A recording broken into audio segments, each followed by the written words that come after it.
Песня казачьего хора разносится по всей станице. Народные гуляния собрали на площади перед администрацией района представителей всех национальностей, проживающих на Урской. Здесь звучит и чеченская лезгинка, и русские мотивы. Ярмарка проходит в лучших народных традициях. Поздравить станичников прибыл и советник главы Чечни Рустам Абазов. Он отметил, что ответные санкции России только подстегнули отечественных фермеров увеличить объемы производства и расчистили для них прилавки. А это значит, что россияне смогут питаться качественной, экологически чистой продукцией.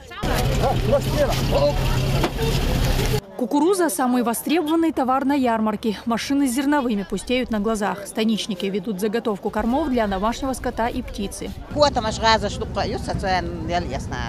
обычные дни мешок кукурузы обходится в 260 рублей. Сегодня можно сэкономить 10 рублей с каждого килограмма. Излишки богатого урожая изобильнинские хлеборобы привезли на ярмарку в Чеченскую республику.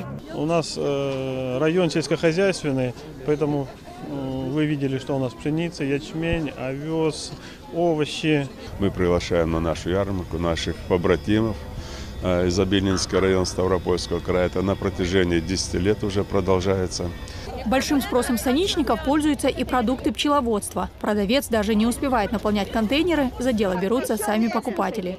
Лучше всего берут липу, гречиху и разнотравье. Последний в этом году урожай на ярмарке выставили и чеченские аграрии. Только из села Алпатово сюда привезли десятки тонн картофеля, моркови, лука и капусты. Фермеры признаются, просчитались. Если бы знали, что будет такой спрос на продукцию, партию овощей увеличили. Министерство сельского хозяйства сегодня здесь представлена продукция Винхоз Наурский, Агромир, и представлена еще Аргунским мясокомбинатом. Большой ассортимент молочной продукции. Цены значительно ниже, чем рыночные.